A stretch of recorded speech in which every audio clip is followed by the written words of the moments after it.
Hello, everybody, and welcome to a new episode of the Indie Diarist podcast, the show on the human stories behind indie game development. Speaking to you today is your loyal host and indie diarist, Anthony L. Wolf, writer, narrative designer, and senior content manager in social media. And today's guest is someone special from the United States called Eric, who's working on a beautiful, Celest-oidvania, as he likes to define it himself, called LUCID. And the Kickstarter for this game is live now by the time you listen to this episode, so please head to lucidkickstarter.com and support this beautiful game. But before we head into the episode, a big shout out to my Patreons Angelissa, Sheb, and Zagini for being three of the most amazing people on this planet. Thank you for all your support and for being great members of my community every day. If you too want to support The Indie Diarist as a Patreon, go to patreon.com/TheIndieDiarist or TheIndieDiarist.com, where you can find links to everything, including my Discord server. Now, without further ado, let's get straight into this episode with Eric, who's going to tell us all about what it means to be an architect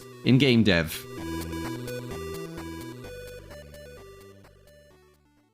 Okay, hello everybody, and welcome to a new episode of the Indie Diarist podcast. Today with me is Eric Manahan from the Matt Black Studio, tuning in straight from the US, where it's about 10 a.m. there, but he's very sleepy, although you guys can't see it. But yeah, he will. Before we go into any more of the episode, Eric, please tell me about yourself, tell the listeners about yourself, who you are, what you're doing, and I've already spoiled where you're based, but yeah, I'll leave it to you. Cool. Yeah, absolutely, man. Well, first of all, thank you for having me. Hello, everyone. My name's Eric. I am the dev behind the game Lucid. You can't see it, but I'm doing the little SpongeBob rainbow hands. The world's first Celest-oidvania. Oh yeah, Celest-oidvania. Yeah, well, it's definitely a Celest-oidvania. Yes, very much. Ex-architect turned indie dev. I've been doing it for, I've been doing indie game dev like as a little side project for like over 10 years now, but I dropped my architecture career about two and a half, 3-ish years ago and went full-time indie dev, and I've been working on Lucid ever since. Yeah, we'll touch upon that one because it's an interesting jump from architecture to game dev. And looking at Lucid, I mean, it was a good choice, definitely. Okay. I guess this is a question that I like to ask everybody on this podcast, and you may know if you listen to other episodes. But what is one game that you think everyone should play at least once? Ooh, that's a great question. One game everyone should play at least once. Oh God, I wish I could break it down to genre, but fudge muffins, man. It's too early for these things. My my brain is going to a few places, but I'm landing on like on Dark Souls. I'm landing on the Dark Souls. Right. FromSoft. I was thinking that Sekiro, but this is pretty hard. And then like platformers, I'm thinking Super Metroid. But I think Dark Souls is one of those like is it called a litmus test? I may be misusing that, but it's gonna like it'll test where you are, and then from there it'll be like, all right, I can go over here after I'm done, or maybe I should go and play a Mario game after this. But absolutely, yeah, no. I like that. It's an interesting answer, and I don't think anyone's ever brought up Dark Souls in these episodes yet, until now, of course. But that's really good. So, well, of course, this one ties very well into what you're doing now, because I know, because you said that to me in your first message, that Lucid is a love letter to your childhood. We will get to that. But first, what games do you remember playing during your childhood? Is there, and do you think they had an influence on your work besides Lucid? 100%. Okay. It's bizarre how often someone will be like, I'll say what I think Lucid is influenced by, and then I'll put it in front of someone. They'll play it a little bit, and then they'll be like, "This reminds me of XYZ," and I'm like, "Oh my God, yeah, you're right. I completely forgot." And it must have been in like the recesses of my mind, and it just came out that way. The most recent one was Mischief Makers from N64. All right. Okay. Yeah, super deep cut. But what I played as a kid, the ones that I think of most, they're in the forefront of my brain when making Lucid, is I'd say Super Metroid. obviously. Mm-hmm. A Link to the Past. My first SNES game ever. It came with my. I got it for Christmas and was bundled with it, and I played the ever living. Wow. I don't know if we can curse. You can, Crapoozles out of it. yeah, yeah. Okay. Played the ever living crap out of that game. Yeah. And then Mega Man X. I fucking love Mega Man X. I played that a lot. That I got hooked with the music, the art, the speed, the precision. I love that game. Mm-hmm. So those are the big three, and then probably Ocarina of Time, Star Fox, Super Mario 64, Legend of the Seven Stars RPG. What other big ones? Yeah, those are the ones that are coming through my mind. Chrono Trigger. That was another one. But Mm-hmm. yeah, Yeah. it's a lot of I kind of grew up. I grew up on the SNES and the N64, but I've been a Nintendo kid my whole life, so I had like pretty much every little Nintendo console growing up. But yeah, if it came out on Nintendo and it was a mainline entry, I probably played it. Yeah. Yeah, well, I mean, those are all great games, and I can see especially the artistic influence of those games in Lucid, at least a little bit that I've seen from the trailer and such. hmm But yeah, absolutely, I can see that. And when exactly, I mean, I know when, you mentioned 3, 4 years ago, but when exactly did you realize you wanted to be a game dev? Was it like Oof. a aha moment of some sort? Um. So I guess let me ask you this. Are you asking when I first started making games or when I like said I need to stop doing what I'm doing and be an indie dev, like drop Well, I would architecture? say the latter, but the former is also interesting. So yeah, maybe start with the second one. Okay. So I decided to well, yeah.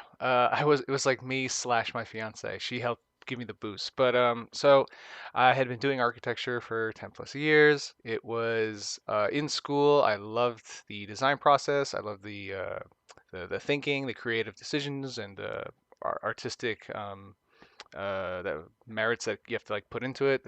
But in practice, it's way different. So different. And the people you have to work with and the clientele is they were just me and we were oil and water. Did not All right. mix. So I tried my darndest. I'm like, I'm gonna like this. I'm gonna like this. And it just never It just really never clicked. happened. Okay, yeah. Nah. And then it just Mm, kind of over time it was just like crippling depression, laying on the floor, just staring mm, at the ceiling, like what am I doing? And we were my fiance and I were walking our dog at the time, and I think it was like in the dead of winter. We got to a corner of one of our routes, and she just kind of like said, "What do you were like incredibly unhappy?" I'm like, "I know." And she's like, "Well, why don't you pick up whatever happened to Lucid?" I had gone on a hiatus. I dropped it for a long time to focus on architecture. She's hmm. like, "You should pick it back up. It made you so very happy, and I loved it, and I love seeing you happy." And I'm like, "Are you sure?" Because like I put a lot of time into it. It was very Oh. distracting, and she's like, "Yes, please, please, please, please." So I've been wanting to learn Unity at this time. It was like percolating in my head. So I remade it in Unity. Originally, I was started in GameMaker, built it from the ground up, and it started picking up some traction on socials. And this is right around when the pandemic was just starting, either like a Hmm. few months in, and we were looking at each other, and I'm like, this might have some legs, and she said, I think you should go for it. I'm like, are you sure? She's like, yeah, I think you should go for it. I'm like, okay.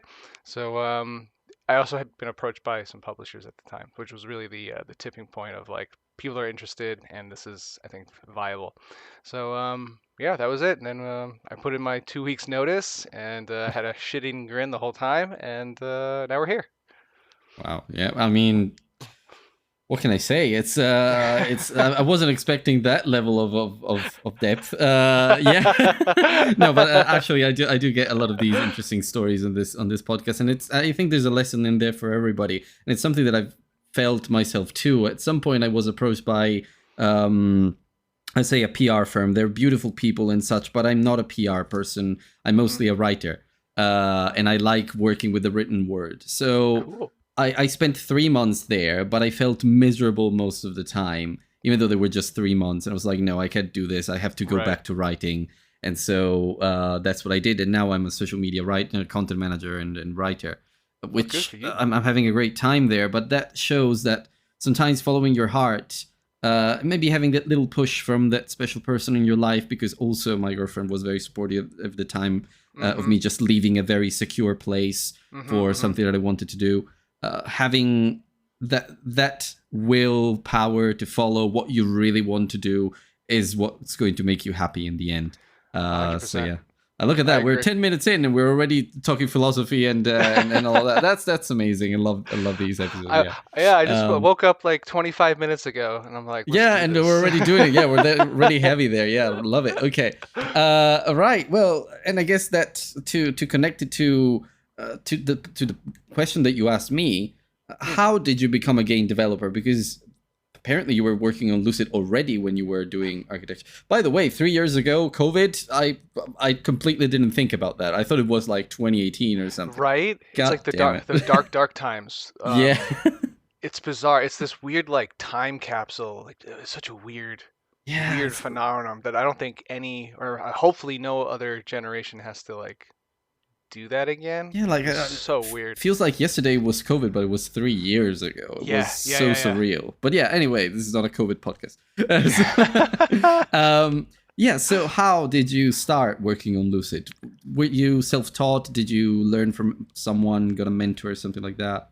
So, it ties back to architecture again. For not everyone knows the ins and out of architecture school, which is totally makes sense. But in architecture school, it is infamous for not allowing you to have a social life. You just kind of live in My sister's studio. studying architecture, so Oh, I know very really? well. Yeah, Okay, good. for her, yeah. I hope it works out for her. Yeah, in a completely different part of the world because she's as compared to you and also me because I'm based in London, but she's back home in Italy and Sicily, so Oh, she's very studying there. cool. But it is still pretty much the same. She has to build a lot of little models, and she doesn't have Mhm. any social life whatsoever. The little she Yes, has, yes, she regrets having it because she could be studying. So yes, yes. it's not the I healthiest relate. course. Yeah. Yeah, it's a little bit masochistic, and you really have to love what you're doing. And I did, and I hope she does too. And I honestly, it's not architecture as like abroad is not like the worst. It's really great. Hmm. I was in high-end residential in New York City, and it takes a very special ilk to it's a very interesting breed of people up there. Yeah. So I hopefully can imagine that. Yeah. she enjoys it and is better at navigating it, and I wish her all the best. But anyway, studio. I was in studio and it was late one Hmm. night. It was like a semester. It was like the end of the semester, and you have your final studio project. Hmm. And I was burning out. It was like 3 in the morning, and I was like, I need a break. So I go on to I think it was Destructoid, and I'm just going through some articles, and I see a little free demo, like solo dev making a game. And I was like, what? I'd never heard of this before. And I open it up, and it turns out to be a little game, a little demo for a game called Iconoclast. And Oh. yeah, this was long. It was like just the first and a half level, just before I think you get to like the deserty area. But anyway, I was like, I played it. It was gorgeous. The music was awesome. It felt cool. The story, everything was awesome. And I was like, one person did this. Like I didn't know you could. I didn't know it was a thing. So this is so not me, or it was not something I would do, but I think it was the sleepless stupor, and I just opened up the email and I reached out to him. And I was like, "Hey man, this is awesome. You're awesome. How did you? How? Just how?" And he responded with a Oh. very lovely email with how, and he directed me towards. I think he was using Construct 2 at the time. Hmm. He sent me just a bunch of like put me in the right direction, and I followed it. I looked at all the options. I chose Game Maker, and I learned. That's when I began learning pixel art, and I just submerged. I saturated myself in game dev. I was in the forums all the time. I was in Game Maker forums. I was reading books about programming. I was watching YouTube videos. I was doing the same for pixel art. I got a book called I think it's called the Animator's Bible or Handbook. It's a book written by the guy who did Who Framed Roger Rabbit, and it is one of All the right. Mhm. it is the greatest resource for an animator. So any animators out there, please look that up. And I just was that was my new world, and I was glad because architecture was pretty much over. I mean, the schooling. Um, so I just did that on the side. I would go to work and I would do that almost immediately when I would go home every night, and I just did that for years, years and years and years, and it kind of just accumulated over time, and now I'm here. Yeah, right. Well, that's a very interesting journey you had there, and especially in terms of moving from architecture to game development. I'm curious, what was it like? Like, do you have?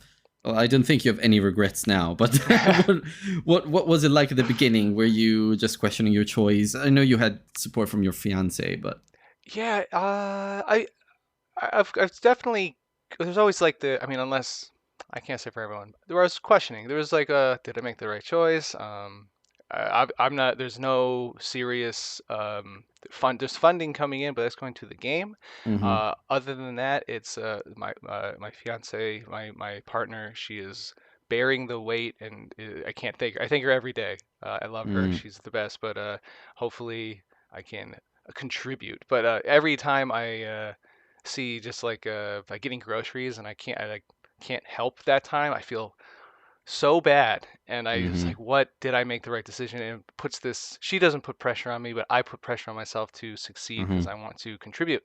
So moments like that I really question like am I being selfish? Is this of course. fair? Yada yada yada. But so yeah, that's a thing that I question myself a lot. But other than that, when I'm feeling, that's when I'm feeling bad. On a hmm good day and everything's banging on all cylinders, I'm like, I should have been doing this from the very beginning. I don't know why I wasn't doing this from the very beginning. I guess that's your confirmation that you're on the right track. Then Yeah. that's amazing. Well, bit of a fun question, I suppose, about what is it like being an architecture that works in a game, especially in Metroidvania, where level design is such an important part of it. Like, do you Yeah. feel like you have an advantage there because you're an architect or something? I would say, I guess, yeah, if advantage is the, sure, yes, I think I Mm-hmm. do. I've noticed a lot of the design tenets I had learned in architecture were very easily transferable to Perfect. game design as a whole, be it just like color and shape, Mm-hmm. or more to your point, nav- influencing or coercing or guiding a person how to traverse or circulate through a Yeah. space through like shapes of like funneling and eye catching, like drawing the eye, just little moves that I think kind of gave me a little bit a step ahead or just an understanding how to do some level design.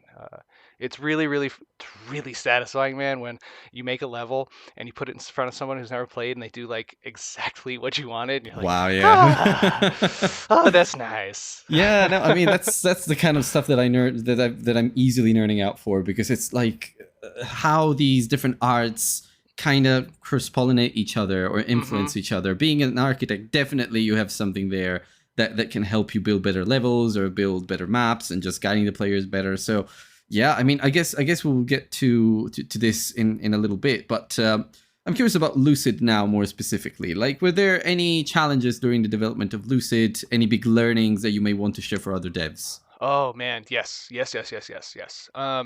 Let's see, big learning things. So I had mentioned prior that I started in Game Maker. It Lucid used to be way more of a traditional Metroidvania. Mm-hmm.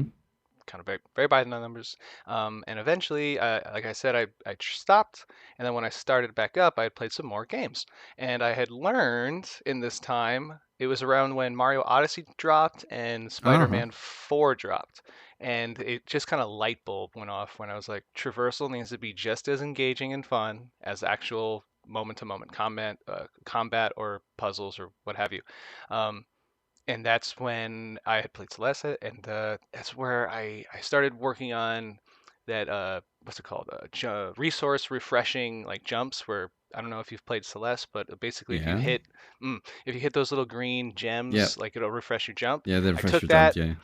I took that concept and just fucking ran with it. And I made this course, and I kept doing this course over and over and over, and I was trying to do it faster, faster. I'm like, oh, this is fun. It was kind of like Break the Targets meets Celeste, Smash Bros. Reference. And about an hour and a half of doing that, it's just again another light bulb. I'm like, this is the game. I found the fun. This is it.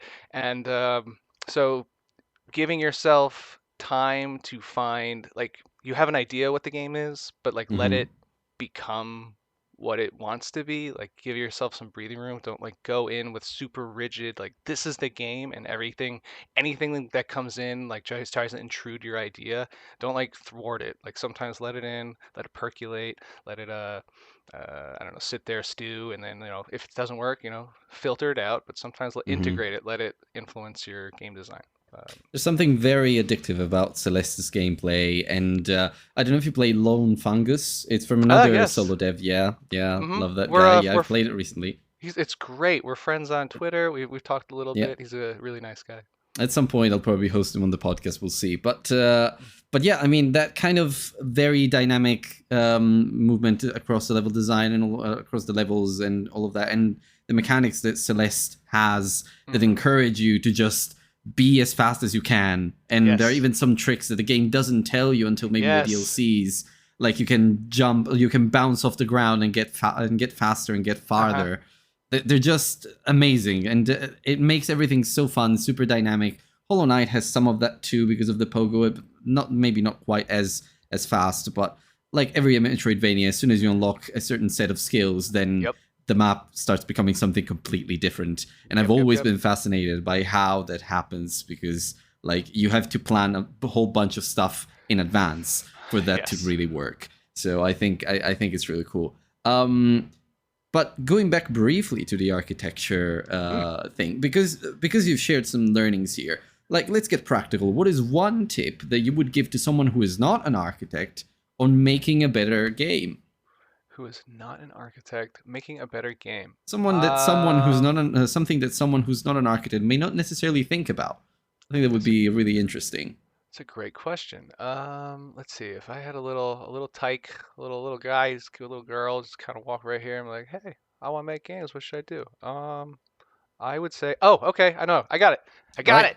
All right. I would say make the game you want to play. Make a game that's not chasing fads, that's not trying to be something else. Of Mm-hmm. course, if you're learning, I think the greatest way to learn is to start off imitating. It's almost like just like learning how to draw, like how to do art.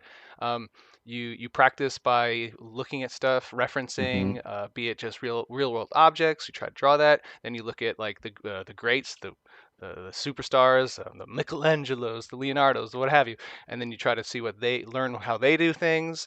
So you start there, you imitate, you incorporate, and then you make it your own.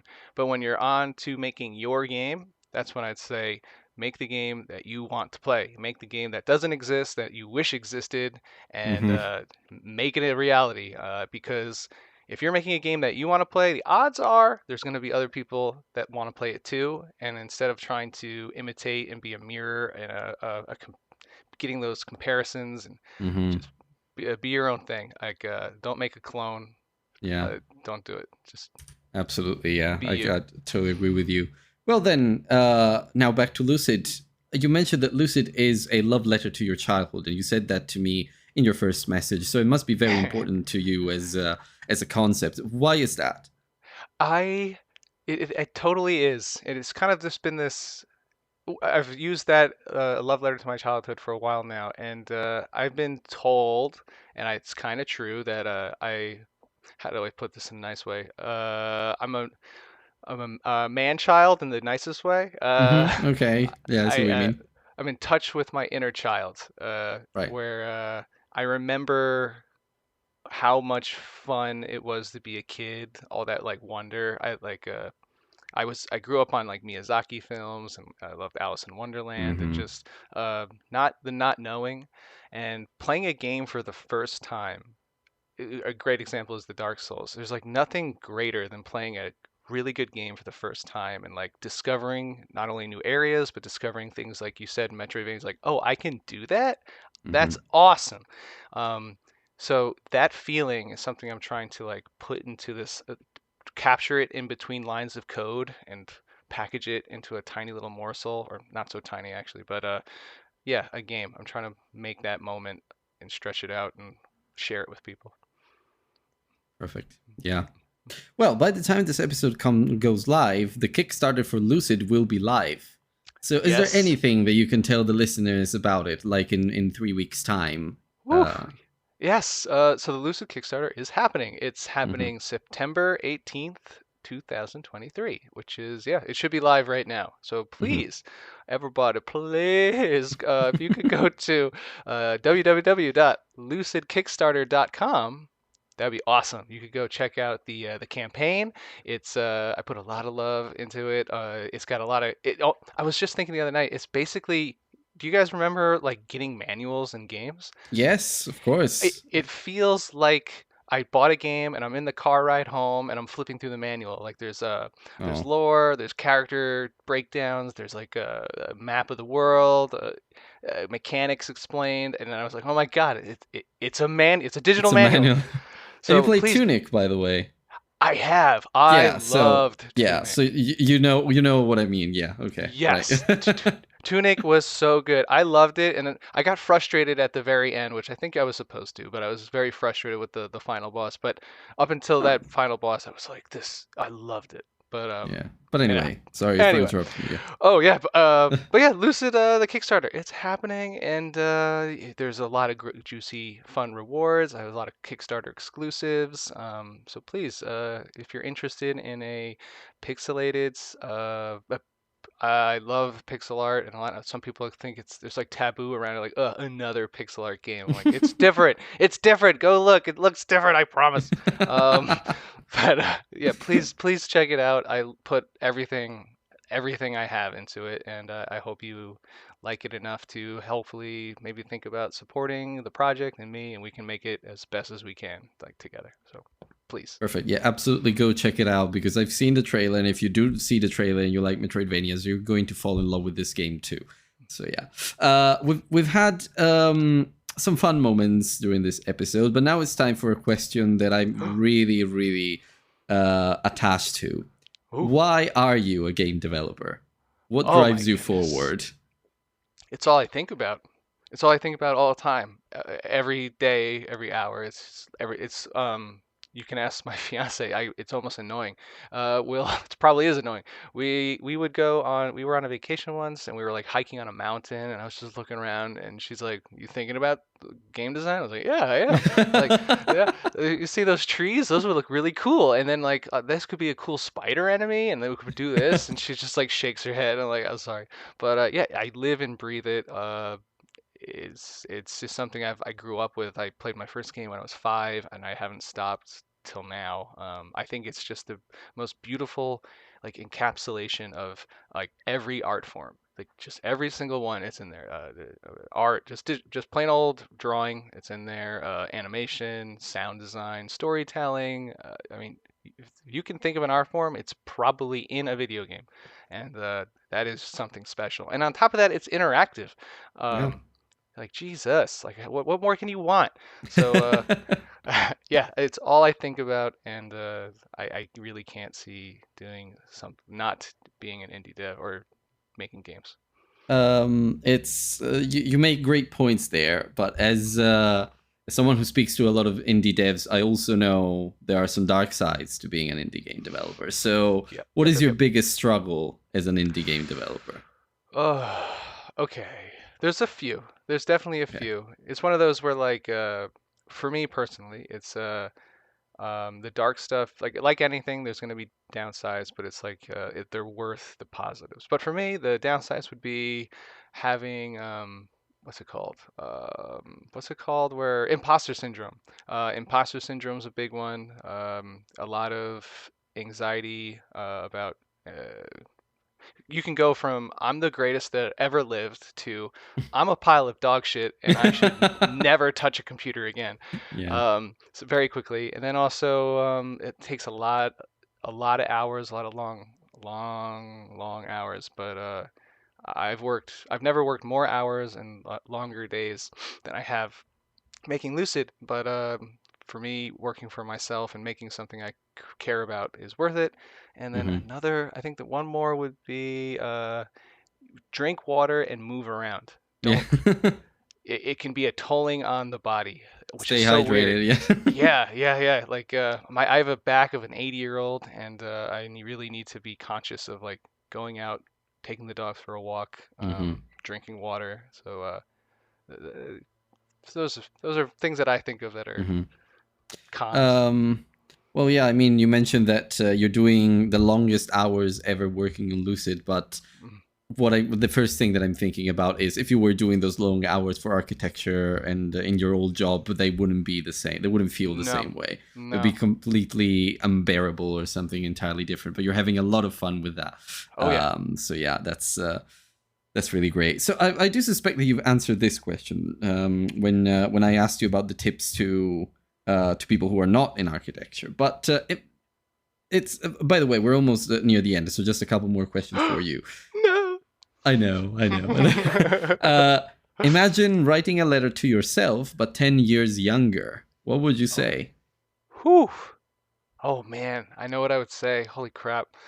Dude, you can't be like bringing in existential questions to me when the At sun 10 has. a.m. Yeah.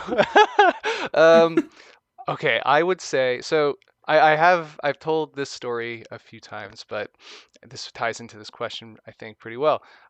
When I was a kid and I was in that car ride home and I was drawing, I think it was like Mega Man characters, and my parents were in the front seat, and they was like, "What are you doing?" I'm like, "I'm drawing Mega Man characters. When I grow up, I want to make games." And my dad, bless his heart, the game scene was not what it is today. It's not the Mm. multi-billion dollar industry. It was very niche, and to his he was trying to help. He goes like, Eric, if you want a family, you're probably going to want to do something else because you want to make money. And I was like, Yeah. oh, I want to make money. And that stuck in my brain for the entirety of my life. It's the reason I chose architecture. It was like the middle ground of art and science. And that's what kind of course corrected my childhood dream. And I would write myself and be like, stay the course, man. Stay the Hmm. course. Do what makes you happy. You really should not don't do something that you want to do to appease others. Hmm. Do what will make you happy. That'll you happy spreads joy and makes other people happy. So that's what I would probably say. Yeah, great. Well, I don't know what happened to me because my father was telling me the exact same things and I always ended up doing something else. So, I mean, well, my sister did fall for it though because she wanted to go to art school and specialize in fine arts, and she ended up doing architecture because she believes there's more money in there. That sounds So familiar. There's yeah, not, by that the does way. sound familiar. There's There's not. really not. Not for a while. Yeah, not for a while, but yeah. Anyway, but yeah, no, but I mean, I totally agree with everything you said there. It's just do what makes you happy. It's what I've been trying to do for the past 5 or 6 years or so. Ever since I stopped. I mean, I finished school and left university. Well, not left, finished university, and I'm haven't looked back since. I feel Oh. like this is the way to go for everyone who's looking for. You will find your money, even though a lot of people will tell you, "Oh, you want to be an artist? Well, Mm-hmm. then Mm-hmm. you better get used to living under the bridge." Well, not really, no, Not not really. necessarily. No, no. And lastly, for one more fun question for you: if you had unlimited budget and time, what game would Woo! you make? I would make Lucid. Perfect. Yeah. Uh, Not a lot of people say this the same way, as in, not a lot of people say that they would make the game they're currently making. But those that do, they're usually the ones that, I mean, it shows me they're really on the right track and they're doing what they really want to do. They have no regrets whatsoever. So yeah, Eric, I mean, it's been amazing speaking to you. There's a lot of passion that comes through and shines through from your words and such. Oh, thanks, I man. think I think you're really doing what you love doing, and it shows. Honestly, looking at Lucid, even just the trailer, I feel like it's something that people will love. So to wrap it up, where can other people find you, and if they do, what is the best way to support you? Oof. Well, first, thank you again. It's been really nice talking to you. Thank you for all your kind words. And thanks for everybody who's listening. It's I can't believe it. But yeah, if again, www.lucidkickstarter.com. That any support on the Kickstarter, that is really gonna it's really going to dictate the scope and breadth of the project. How well this does or how not well this does is going to be the kind of judge and jury of a lot of ideas. So please consider supporting the campaign. It would mean the absolute world to me. Other than that, if you would like to follow the development of Lucid, I would say go to the Instagram. Let me look at what is my handle on Instagram? I don't even know anymore. Okay, it's just all lowercase. It's Matte Black Studio, and Mhm. matte as in like the color, the Matte, Matte Black Studio. And then on Twitter, what's my handle there? That is underscore the Matte Black. Same thing. Not Matte like the name, Matte like the fabric, Matte. I don't know why I did that to myself, but yes. On the Instagram, I post frequently, and it's dev updates, and usually it's either almost every post comes with a little bit of lore. I love Dark Souls, and I love the idea of like building a every item Mhm. has a little bit lore. And then on Twitter, I'm very active, and I believe in supporting the community. I want to support you. You want to support me, and that whole phrase, "rising tides lift all ships."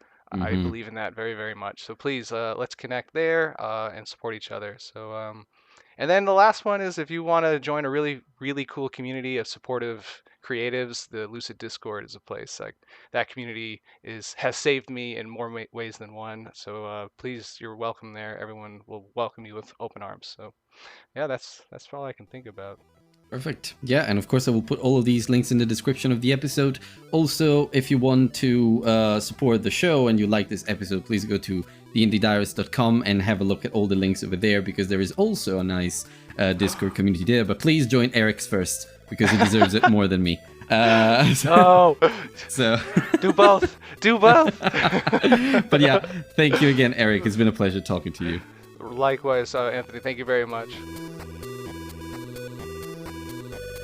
Well, what's there to say, folks? Thank you so much for listening to this episode, and thank you 1,000 times and more to Eric for being such an amazing guest. I loved speaking to you about architecture and the bridge between architecture and game dev. It was such an amazing conversation. I had a lot of fun, and I'm sure, as we've already connected separately and agreed separately, this is not the last my listeners will see of you, because we will do something else with Lucid in the future when it's ready to be shown to the public after the Kickstarter campaign. But about the Kickstarter campaign, please guys, go to lucidkickstarter.com and support this amazing Celest-oidvania, as Eric put it, because I assure you, by looking just at the trailer, you will fall in love with it. It's just an amazing little game. And if you enjoyed this episode, please subscribe to the show, tell your friends, leave a rating on Spotify, that helps a lot. But also, head over to theindiediarist.com and find all the links, including Twitter, well,